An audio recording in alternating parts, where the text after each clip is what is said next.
Cuando hay reglas de juego transparente, es mucho más fácil que vengan a invertir. Cuando todo está más claro, es mucho más fácil. Pero la verdad es que ese no parece ser un tema de agenda. No parece. No aparece en la agenda. Si uno entra a mirar la agenda cotidiana de las cosas que se dicen importantes, no aparece la transparencia. No aparece una lucha velada contra la corrupción. Solamente, por momentos, una declamación. Ya sé que me va a decir el primero, pero mira que Milei fue contra los fondos fiduciarios. Mentira. Y digo por qué mentira. ¿Cuántas denuncias hay en concreto contra los fondos fiduciarios? Ninguna. Hay una declamación de que son una caja de la política. Perfecto, pero si vos sos un tipo responsable a cargo de un cargo, un servidor, un funcionario público, si vos tenés el conocimiento de un delito, tenés que denunciarlo. Supongamos que me puede decir tranquilamente y con mucha razón, no, ¿sabes lo que pasa? No puedo denunciar porque la misma política tapó todo. Listo. Pobre, muy bien, le doy la razón, señor. Ahora explíqueme, ¿qué norma envió al Congreso para cambiar la corrupción? Porque el DNU no tiene nada, ¿eh? Leyes anticorrupción no hay. No se ven normativas contra corrupción. Y además, ¿qué hizo el presidente de la Nación? Propuso a Ariel Lijo. Está más sucio que una papa. Un juez que no puede explicar cómo se fue a Europa en un viaje con un empresario en un avión, que se maneja en ciertos ámbitos con estudio de caballos. La verdad es que no se puede explicar. O sea, ¿cuánto nos sirve este acting que vivimos permanentemente de la política como sociedad? Bueno, eso le quería preguntar a Marcelo Vermeulen, quien es especialista en información pública, calidad institucional y transparencia electoral. Marcelo, ¿cómo te va? Buen día, ¿cómo andás? Buen día, Daniel, un placer escucharte. Bueno, ¿cómo ves esto? Digo, está muy bien que se critique una cosa, otra, pero declamar puede hacerlo cualquiera. Ahora, el hecho en concreto, vos ves acciones en concretas que por ahí yo no las veo, y puedo decirte tranquilamente, como me digas, esto y esto, son más útiles. Y digo, bueno, tenés razón, estoy equivocado, pero ¿ves algún hecho en concreto? Yo diría que no solo no veo hechos concretos, sino que veo un deterioro de la calidad institucional en estos 4 meses que van de la presidencia de Javier Milei. No han habido acciones destinadas a transparentar la gestión, a trabajar los temas de corrupción. El presidente, como bien decís vos, llevó adelante el dictado de un DNU, la proposición de una ley ómnibus. No hay una sola mención a proponer una nueva ley de ética pública, que sería la que regula los conflictos de intereses en el poder y con los empresarios, ¿no? En un momento en que la Argentina habla de privatizar empresas, por ejemplo, ¿no? Entonces seguimos con una ley vetusta de hace más de 20 y pico de años, y el poder, la política, como bien decías vos, se niega, digamos, a discutir reglas de juego, ¿no?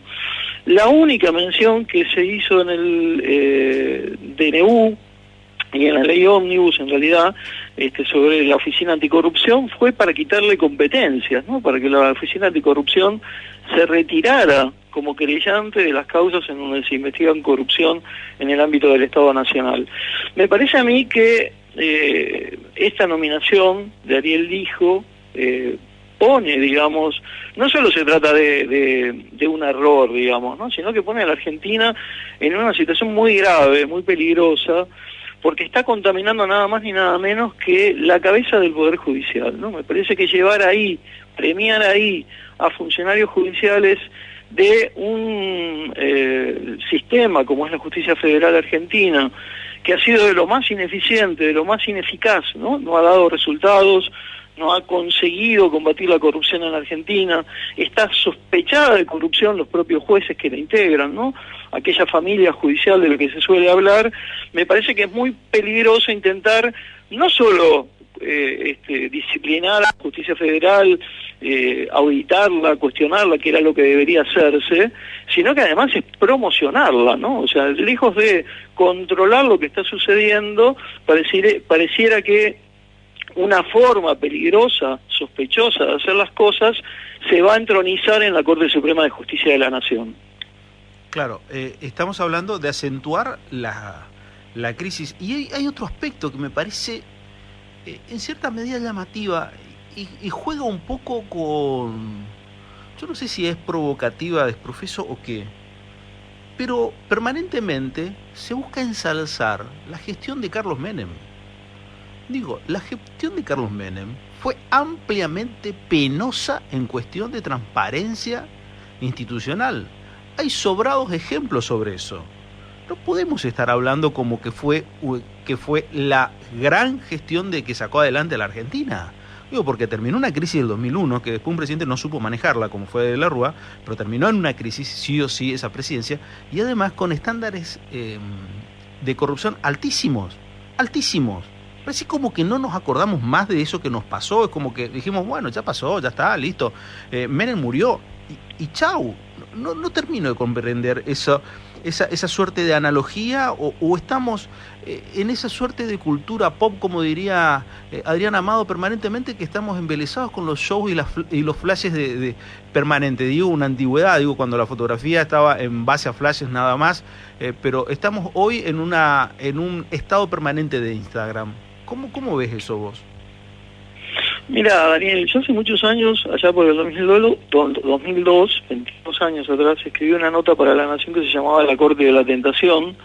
Ahí yo contaba, digamos, que desde la presidencia de Nicolás Avellaneda hasta el presente, todos los presidentes habían intentado de alguna manera influir en la Corte Suprema, claro, tener una corte alineada con el poder, una corte adicta, de donde...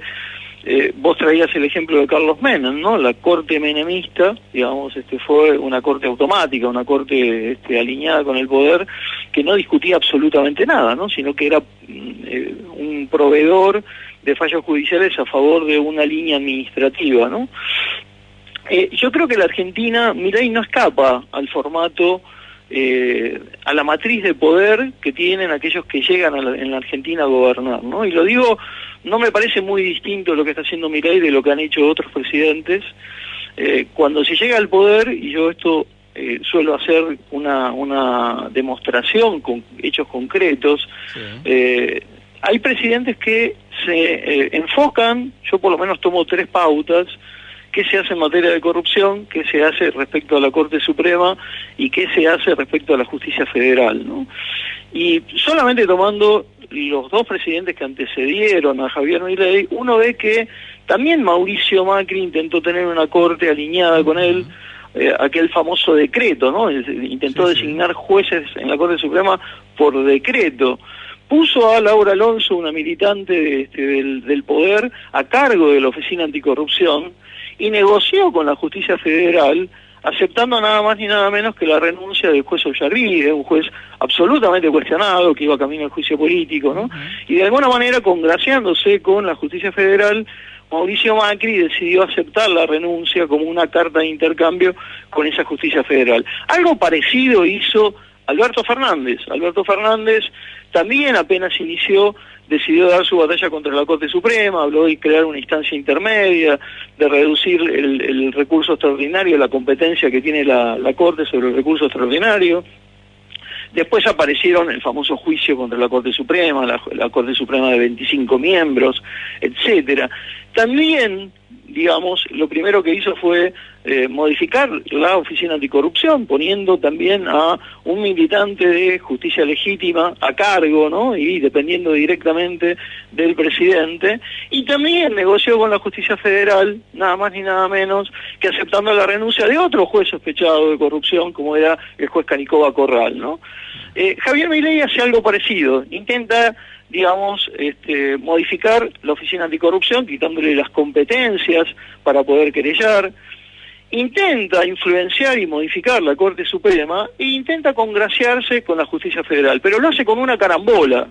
En lugar de proteger a algún juez que está sospechado, lo eleva, ¿no? Lo propone, lo promueve nada más que a ocupar un lugar en la Corte Suprema. Entonces, Javier Milei repite este esquema, no está haciendo nada distinto, hay una matriz de comportamiento del poder, reglas de juego de aquellos que dicen que vienen a cambiarla y terminan repitiéndolas, ¿no? A mí me parece muy peligroso lo que está haciendo Javier Milei, y repito, hay causas, denuncias, como bien decías vos, sobre el juez Ariel Lijo, sobre su patrimonio, sobre una especie de alianza o estrategia junto a su hermano, ¿no? Alfredo Lijo, que es el operador judicial que está sospechado. Elisa Carrió hizo una tremenda denuncia en 2018.